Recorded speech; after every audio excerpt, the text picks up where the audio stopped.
Last chapter, we looked at Germany and Tudor England with their reformations, Antwerp and the reformation of the school there, and Rome with the Italian response, the Counter-Reformation. We saw that during the rise of the Protestant Reformation, religious commissions were seen by many as embodying the wealth and corruption of the Roman Catholic Church, and so devotional works began to be frowned upon. This opened up new opportunities for innovation and experimentation with new genres responding to Reformation ideas, most prominently the rise of landscape painting and genre painting. Here, we'll look at that in depth.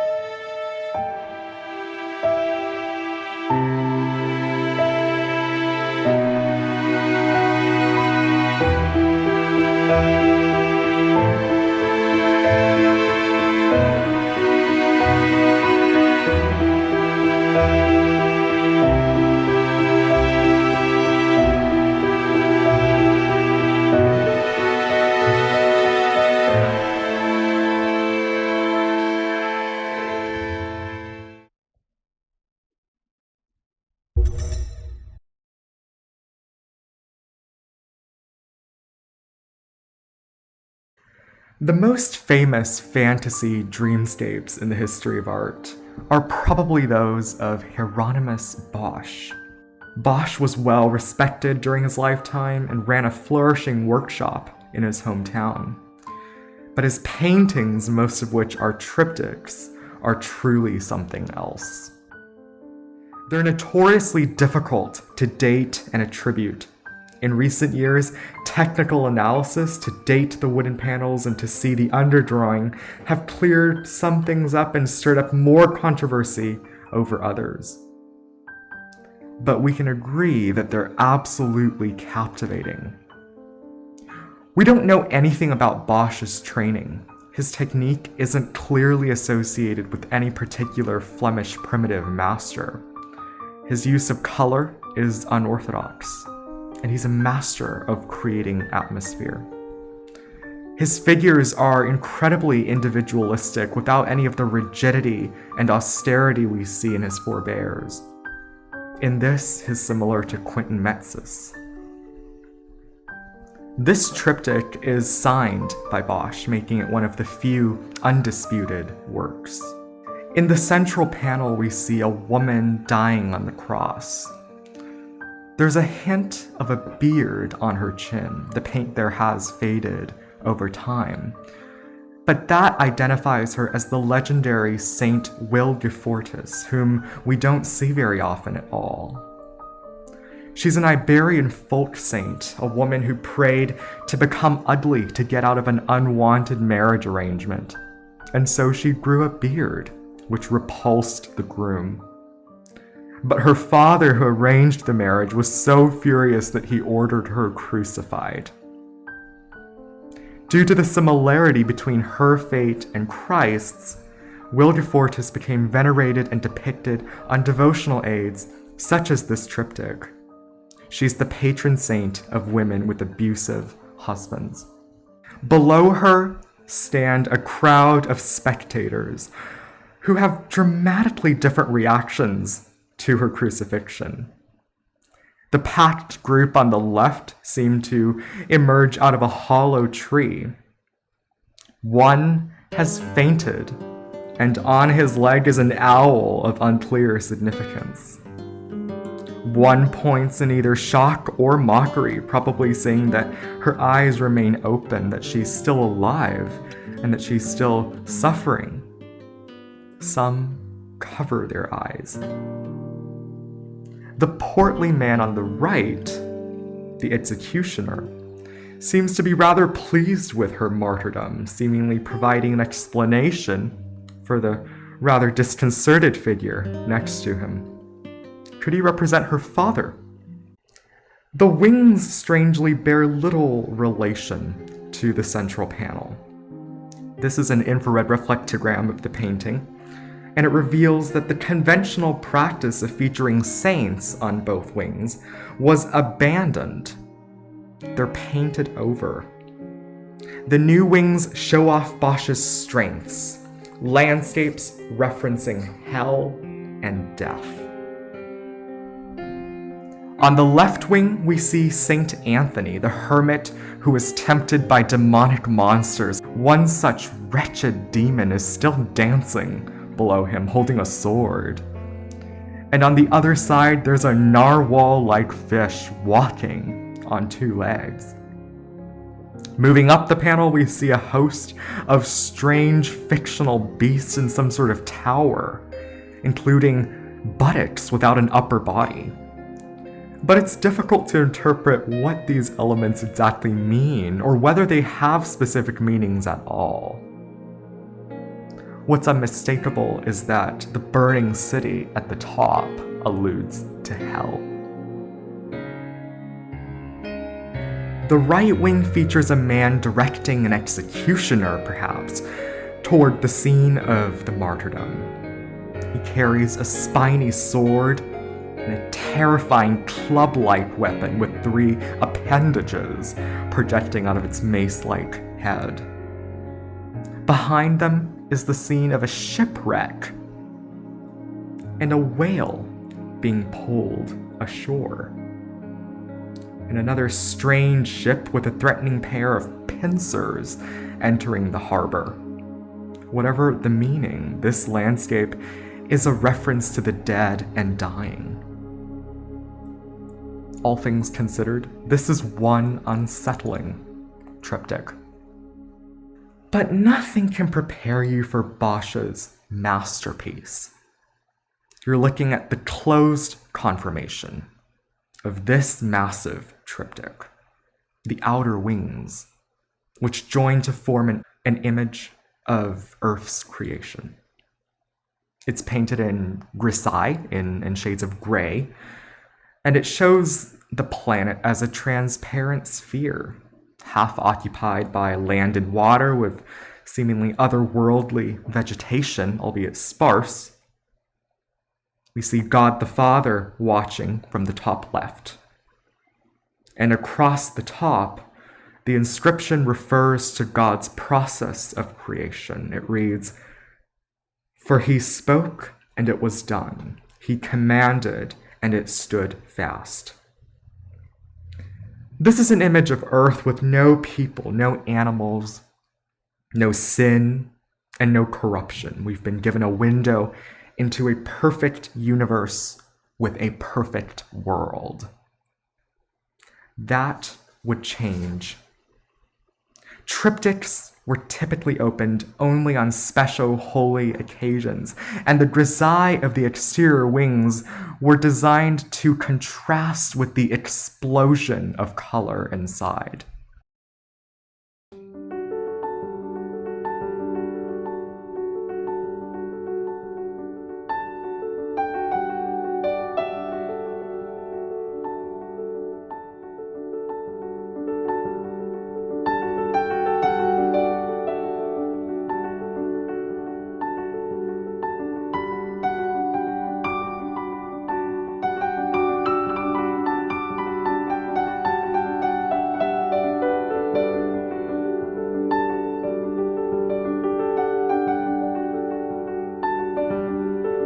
I think Bosch is showing us the moment when the two meet for the first time, introduced to one another by God, who's giving Eve a blessing. Behind her is a group of rabbits known for their rapid and frequent reproduction, and therefore a symbol of fertility. Combined with her demure downward gaze and Adam's curious eyes, Bosch is alluding to lust. After all, sexual arousal and procreation are part of intrinsic human nature. The 3 figures are surrounded by a plethora of animals and plants, some purely imaginary, and some based on travel journals with first-hand accounts of African flora and fauna. To Adam's left, we see a dragon tree found in Africa, among other places. It's known to live for hundreds, even thousands of years. It could thus represent life and longevity, connecting back to that theme of procreation. Below them, an assortment of wonderfully weird creatures frolic in the pond, with some birds on the shore, one drinking water. There's a fish with the head of a unicorn, another with the head of a spoonbill, another as a chicken, and yet another as a duck reading a book. There's a shoebill-like bird eating a frog. Further upward, above a forest full of the forbidden fruit, we see a curious hollow structure, perhaps a fountain of life. An owl stands on the ridge of a cavity in the middle, its eyes wide open. Bosch's owls, of which we'll see several more, may represent the cunning and scheming of the devil. Although we also see some normal birds, a peacock, a paradise wida perhaps, ducks and cranes. And then there are these disturbing amphibians walking ashore. They send chills down the spine. A three-headed salamander, mutant turtles, some kind of isopod. Above them, however, we get a slice of exotic naturalism based on drawings by voyagers and merchants, such as this giraffe. There's also a very realistic elephant, plus a bear, a dog jerboa hybrid. Bosch has included a whole zoo. It's quite the unconventional Garden of Eden. In the background, birds fly through a structural oddity before a mountain range straight out of a children's book. The entire wing represents a dreamy, heavenly landscape before the humans arrive in the central panel.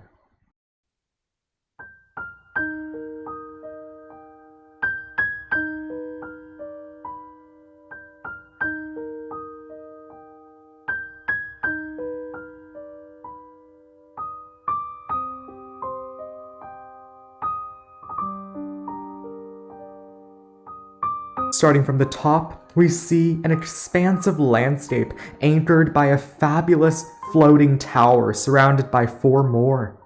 People are riding dragons and flying fish in the sky. There's no shortage of animals here either. There's a whole convoy of armored mermaids holding red fruits, and a group of individuals sitting around a giant strawberry. In fact, at one point, this painting was called the Strawberry Painting. Take a moment to just observe. Those sweet red fruits may symbolize how quickly a pleasure passes and becomes forgotten. How they become taken for granted and addictive, symbolic of gluttony and greed. Bosch here has chosen strawberries and raspberries, which have many, many seeds, so he could also be suggesting sexual promiscuity. Further down, we see even weirder activities. Naked people on animals encircling a watering hole. There are horses, unicorns, pigs, cattle, more spoonbills, camels, and owls. The lake is a lesson in bird identification. There's a duck, a kingfisher, a hoopoe, and maybe a mouse bird. And there it is, another owl. There's also a giant floating pineapple with a bubble holding a couple, which, if it really is a pineapple, would be a New World fruit, which would date the painting to after the Columbian voyages. But the weirdest action takes place at the bottom of the panel. We see orgies, other disturbing sexual activities, and more fruits. There are cherries on a woman's head, symbolic of pride, for there was an old adage that said, Don't eat cherries with great lords, they'll throw the pits in your face. A group of people wait to be fed by a bird, indicative of laziness or sloth, in addition to gluttony and greed. On the extreme right, people are picking what resemble the forbidden fruit, and another owl sits just below, staring straight at us. We've already seen 5 of the 7 deadly sins: gluttony, greed, lust, pride, and sloth. This is Bosch's visualization of a deeply sinful world, full of people seeking pleasure with no regard for any consequences. And the owls are here to remind us that the devil is watching. The message of the right-hand wing is crystal clear. Worldly sins do not go unpunished. Here, they're sentenced to torture in the fiery pits of hell.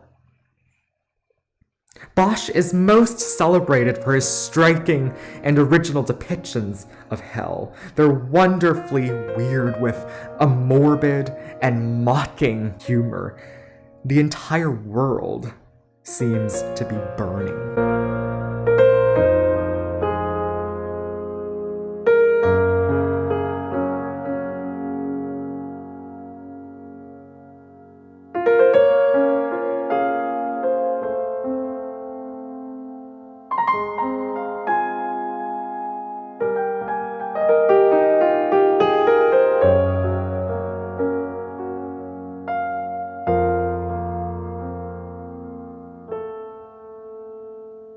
There's a pair of ears penetrated with both knife and arrow. And to its right is a tree man, a design that Bosch independently prepared. And the face may be a self-portrait. On the tree man's hat rests a bagpipe that may allude to the male genitalia, a further reference to lust and sexuality. Inside his abdomen, people are drinking while sitting on frogs and toads. And now the real death begins. A demon with the wings of a moth to his right pierce multiple people at once with a skewer-like sword. Rats are about to feast on an armored soldier. Then, below, the most unfortunate victims have died on a collection of musical instruments. One has been crucified on a harp. A demon is reading sheet music, and then there's the man-eating bird with its feet in another has been jars. Tied to a lute. Below, 2 people are trapped in an amniotic sac, while another is sleeping, but threatened by a pair of demonic entities, hugged by a rat-like beast, while a toad crawls on her chest. People are defecating coins and vomiting into a pool of murky blood with rotting corpses. The scene in the foreground is the stuff of nightmares. Somebody's been blindfolded and partially decapitated. A truly terrifying creature wearing pattens pounces onto a man with a blade penetrating his hand, suffocates him, and prepares to stab him with a sword. A hanging woman's abdomen is exploding, releasing a bloody black substance into the already putrid air. Armored dogs feast on a corpse right next to her. A man rejects the advances of a pig nun, symbolic of the Catholic Church and its indulgences. Bosch is mocking the Church's greed and immorality. The playing card and the dice are clever symbols of pleasure and greed, and people are now being punished for it.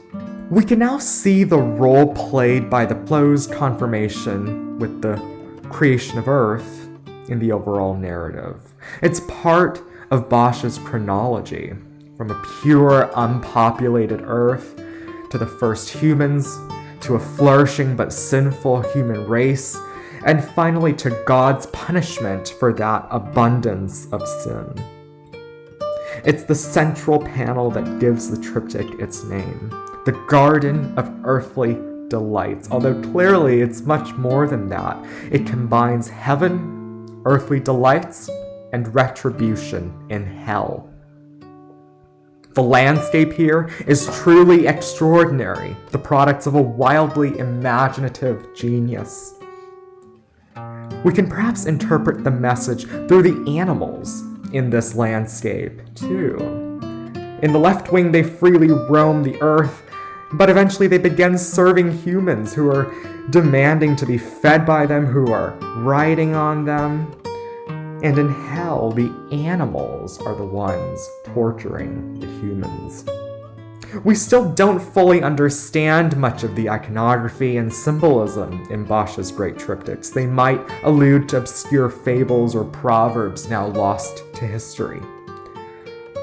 But with these scenes, he presents us with nothing short of a cinematographic experience. It feels like we've just watched a film documenting the growth and fall of humanity. Now, to bring us back to a more ideal fantasy landscape, let's look at another popular but very expensive Northern Renaissance art form, the tapestry. It's costly both for the labor involved and the luxurious threads used in weaving them, including gold and silver. Each individual color in a tapestry must be woven with a different colored thread. The commercial centers of tapestry craftsmanship were Paris and Brussels, both prolific producers of extravagant designs. And the series of 7 tapestries that you're about to see depict the hunt of the unicorn. They were probably produced in one such Brussels workshop based on French cartoon designs. You get a sense of Mother Nature flourishing, an impression of abundance. It's quite the elegant, if mythical, landscape. Now, the unicorn was a prized legendary beast, coveted for its horn, believed to be a miraculous remedy for all sorts of diseases. Narwhal horns were actually commonly sold as unicorn horns during this period. Now, this particular tapestry seems to be a standalone portrait of the handsome animal, sitting below a pomegranate tree symbolic of fertility with the fruit's many seeds. The juice from several open pomegranates have dripped onto the unicorn's fur. No, it's not blood.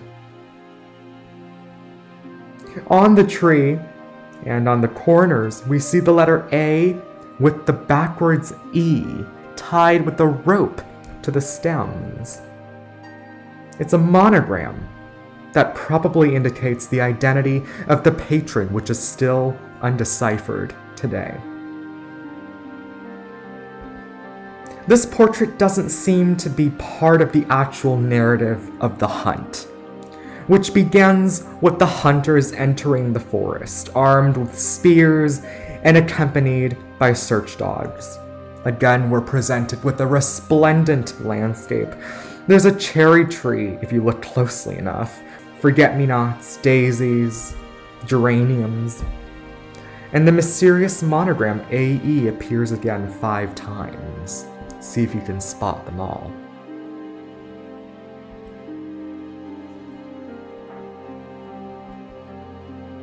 In this next tapestry, the hunters have found their target. It's purifying the fountain water with its horn, making it safe for all the animals to drink. There's a pheasant, a stag, a weasel, even lions. The oranges in the right corner are an herbal remedy for poisoning, a further symbol of purification. And surrounding the fountain, the hunters now begin to plot their attack. And that attack occurs now, as the unicorn leaps over a stream, running for its life. It's startled, and now it strikes back, wounding a search dog with its oh-so-powerful horn. Look at the commotion in the stream. It's roused all the birds. We can almost hear the ducks flapping their wings, quacking away, as the clinging and clanging of the hunters' spears reverberate through the forest. The bulk of this next scene has been lost, but we can make out a hand on the mane, affectionately caressing the beast, taming it. The hortus conclusus suggests the tamer to be a virgin maiden whose purity has attracted the unicorn. Meanwhile, her maid, still intact in the tapestry, looks to a servant blowing a horn, probably to notify the hunters of the unicorn's capture. We can surmise that the poor animal probably ran into this barn. And it's ran straight into the hunter's hands. The unicorn, now wounded, is carried by its hunters back to the castle. The prize of its horn is thus secured. Each episode of this fascinating tale features an equally fascinating landscape, woven with wool, silk, and silver threads with mixed plant dyes to produce vibrant colors. It's an absolute masterpiece of Renaissance tapestry. Later northern tapestries would lean toward an Italian style, marking an end to the Mille-Fleurs era. Now, many artists in Northern Europe increasingly applied their observation of the natural world to painting landscapes. They're imaginary, but realistic, and here we'll call this category fiction.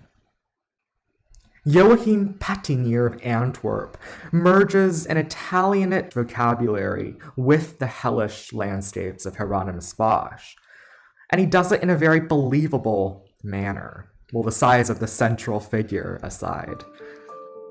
We see the mythical Greek figure Charon carrying dead souls to the underworld, sailing his boat across the river Styx, the boundary between the earthly and nether realms. Dante's Divine Comedy actually gives a poetic narration of the story, and I quote, "Towards us coming in a boat, an old man, hoary with the hair of eld, crying, 'Woe unto you, ye souls depraved! Hope nevermore to look upon the heavens.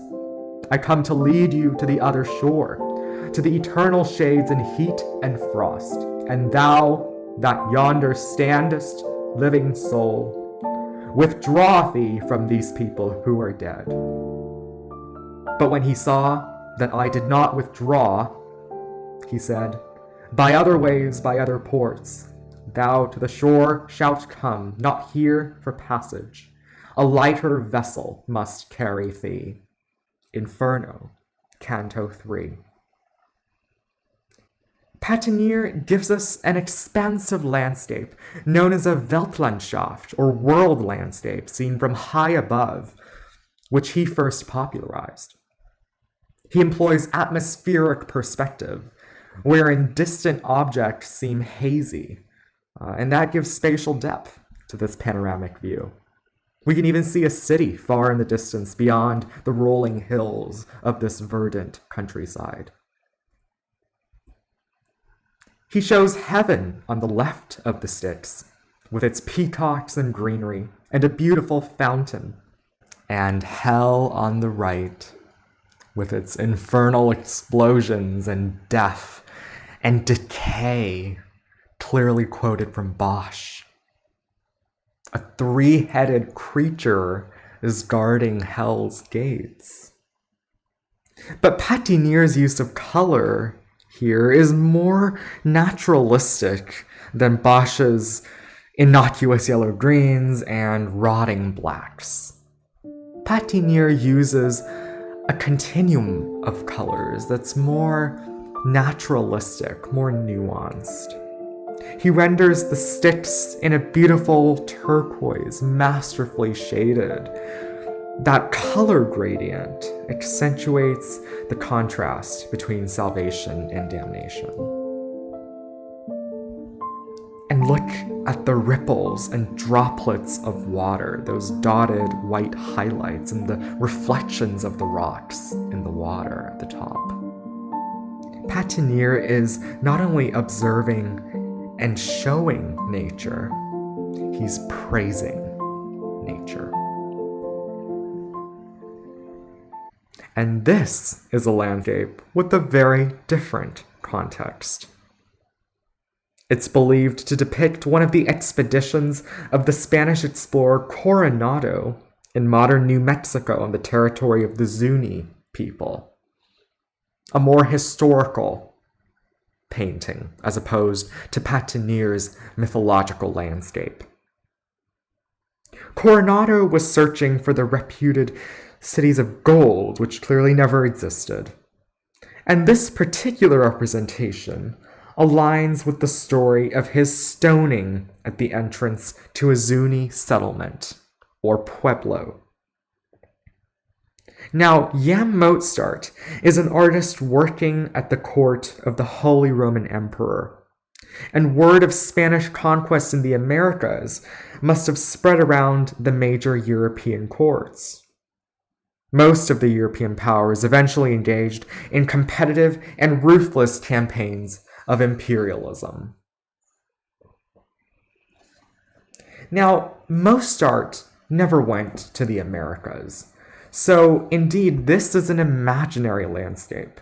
It's his own interpretation of the story. The stones and the greenery is very much influenced by Patinir. The Zuni are shown as naked spear-bearers about to encounter the armed Spanish soldiers en masse. The fighting has already begun. We can imagine the sort of forthcoming bloodshed. Indeed, a whole army of people are running in solidarity toward the intruders. We can hear the call of the resounding horns of those guards in this valley. Clearly, this isn't New Mexico. The monkey in the foreground is a dead giveaway that this is a pure product of the imagination. It's simply there to give the sense of exoticism. But however incorrect Mostaert's visualization may be, he certainly painted the Zuni as a unified and strong team of fighters in the face of adversity. Although their nakedness does reflect the backwards and racist ideology of the noble savage, the idea that there are people who haven't been corrupted by the vices of modern, quote-unquote, civilization, that are too primitive to experience civilized life. But nonetheless, Mostaert's landscape gives us a fascinating window into the European view on American conquest in the Renaissance. The final category we're going to look at is fact, and here I'll define it as a landscape that stays faithful to an artist's observation of reality. Something that's not imagined, that reflects real life. And the earliest example of this is by a Swabian artist, that is, from modern southern Germany, Konrad Witz. And it shows one of Christ's miracles in a landscape of Lake Geneva. It's not a standalone work, it's a fragment of an altarpiece, so it's not an independent landscape, but it stays true to the actual topography, the positions of the mountains relative to the lake, a perfectly accurate representation. The hill on the left is Mont Blanc, the highest peak in Europe, and the more standalone peak is Le Mole, another recognizable feature of the Alps in this area. And you can see both mountains in this real-life image. But even Witz's scene uses landscape, however prominent it may be, as a backdrop for the biblical narrative in the foreground. So we haven't really seen a true-to-life landscape that depicts nature for what it is, all by itself. Just nature and you, the viewer.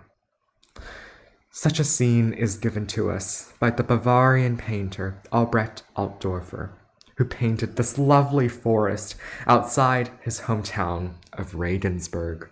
And you have to immerse yourself in this picture. Imagine that it's a breezy summer morning. You're on a walk in the country, in the forest, taking in the fresh air after a day of rain. The storm clouds are receding to give way to a warm, inviting sun. Perhaps you stop at a clearing lined by shrubbery, and there before you, framed by two towering trees, is this magnificent view of a castle nearby. Altdorfer invites you to inhale deeply and take it all in.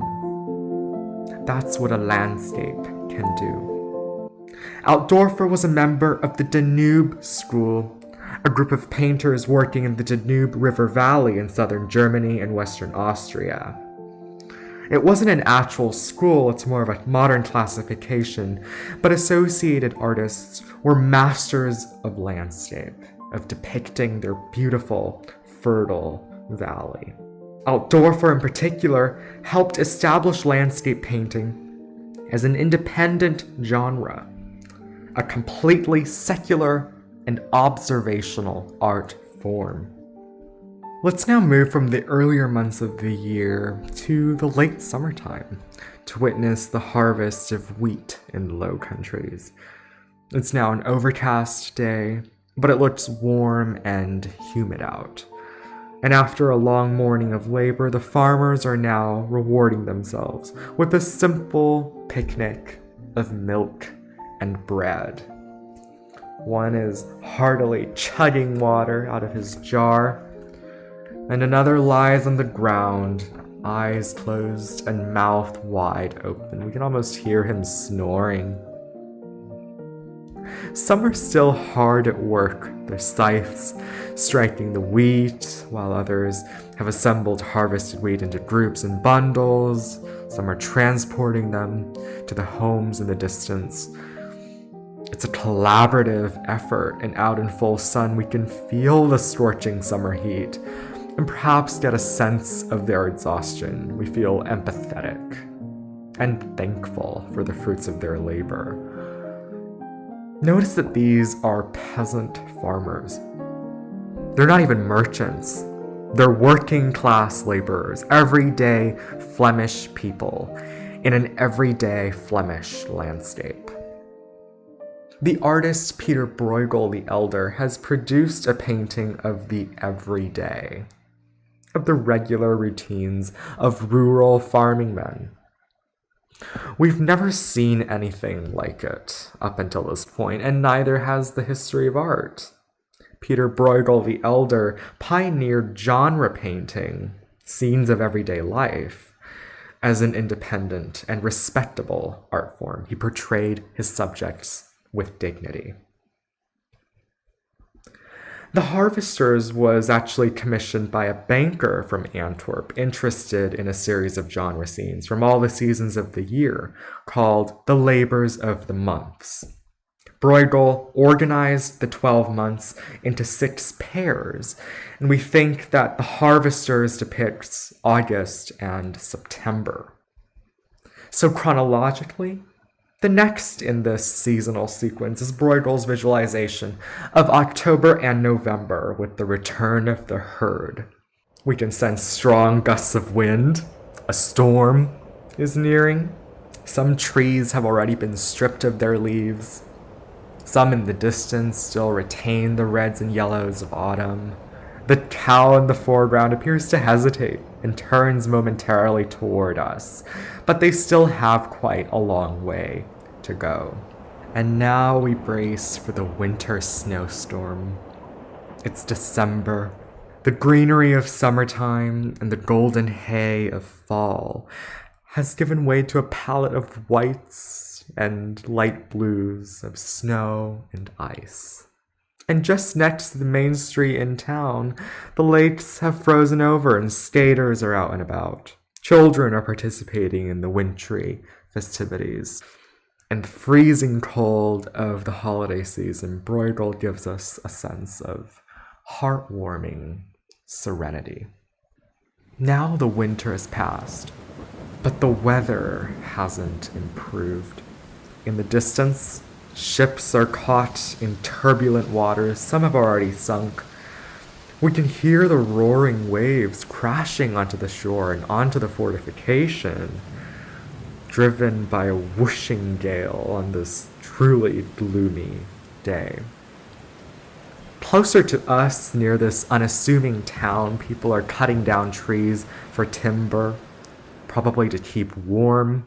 Several are taking a break to eat waffles associated with the religious carnival festivities in February and March, which gives us a clue to the time of this painting. The darkness of winter still plagues early spring. Bruegel's painting of high springtime of April and May is now lost. With June and July, we're now back in the early summertime, and the harvest, with all its concomitant duties, has began once more. The raking of the fields, the sorting of the fruits and vegetables, here berries and peas, the transportation of the crops to town. But the figures really only occupy half of the composition. The other half is dedicated solely to the beautiful Flemish countryside. The turquoise tone reminding us of Patinir. And there is just a wealth of detail. We can see people congregating in the distance, a church, a windmill. People are laboring, but still enjoying life. And that brings us back to the wheat harvest. Bruegel has taken us on a journey through the entire year, offering us windows not only into the lives of the Flemish working class, but also the magnificent rivers, valleys, open fields, and rolling hills of the European country. And he captures that with an honesty and empathy unparalleled in Renaissance painting. Aside from landscapes, Bruegel also painted pure genre scenes. This lively, candid painting, absolutely photographic in its realism, commemorates a peasant wedding.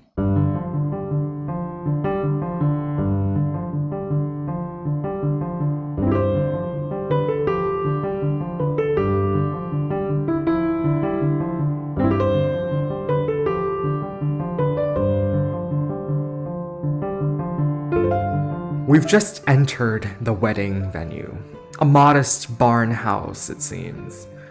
But no one has noticed us because it's just so noisy. In fact, immediately we notice that this is an incredibly noisy composition. There's so much visual noise. There's no clear compositional format. It's almost overwhelmingly crowded. We don't really know where to look, and so our eyes are forced to search. We hear people chatting, congratulating, chewing, playing bagpipes. There's the sound of wine being poured from one vessel to another in the lower left. Initially, we're drawn to the two servers in the foreground, lowering their serving tray momentarily to allow someone to reach for a bowl of porridge. Looking closely at their tray, though, we can see some sort of hinge on the wooden planks. They're using a door that's been removed from its hinge. And that alone, I think, tells you so much about the nature of this wedding. It's frugal, it's incredibly simple. They're using what resources they have and making it work. And I get a sense of respect for these hardworking people. But they can't be the focus of this narrative. This is a snapshot of a wedding. So where's the bride and groom? Well, the bride is sitting at the back of the room, before the green curtain that gives away her identity. She's crowned, hands clasped together. She's not eating because traditionally she isn't allowed to eat or even speak until the groom arrives in the evening. And that also tells us that the groom isn't yet here.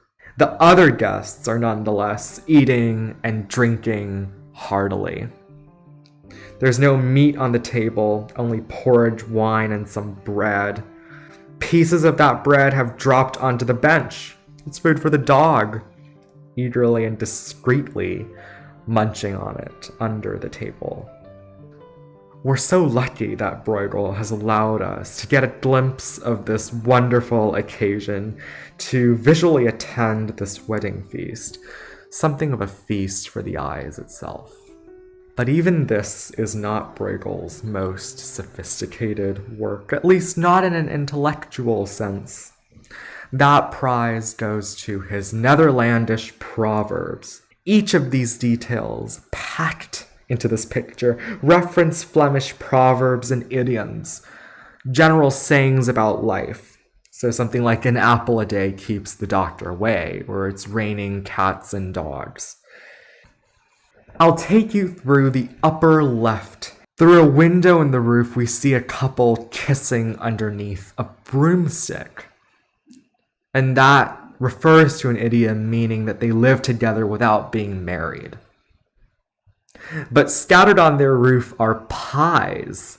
Their roof is tiled with tarts, so to speak. They're so wealthy that they're wasting their money in food, throwing it up onto the roof. And there's also 2 arrows piercing the roof. Somebody's mischievously shot one up there and then another. He's made the same mistake twice. But 2 wrongs don't make a right. Below the couple, a man stares at 2 wooden pattens between his fingers, while a knife dangles out the window. It means that he's challenged or threatened somebody. There hangs the knife, while turning a blind eye and waiting in vain. There stand the wooden shoes. Further down, a jester sits on the window ledge while his playing cards are falling out. The randomness of those falling cards imply that there are things in life that are simply outside of one's control. They're scattered onto the roof below. Simultaneously, it's suggesting that clowns and jesters, fools, can get better cards than intellectuals. That life always involves a certain amount of luck. Inside the room, 2 people are pinching each other's noses. They're fooling one another. And below this jolly group, there is a globe turned upside down. The whole world has gone topsy-turvy. At the ground level, we see a man sitting in between 2 stools in the ashes. That is, he's indecisive. We see a woman holding burning charcoal in one hand and water in the other. That means that she's two-faced, not to be trusted. Somebody else is banging their head against a wall, a saying that we're all familiar with. And he wears a shoe on 1 foot only. He's on unstable footing, implying a lack of balance in life. And that's just a fraction of the entire painting. There are so many proverbs packed in here that we still haven't documented every single one. It's truly a very educational picture too, if you know how and where to look. And I invite you to do so. Next time, we'll discuss the development of a new post-High Renaissance style called Mannerism, and how it reflects 16th century European politics writ large. I hope to see you then. Thank you for watching A Narrative Art History of the Renaissance.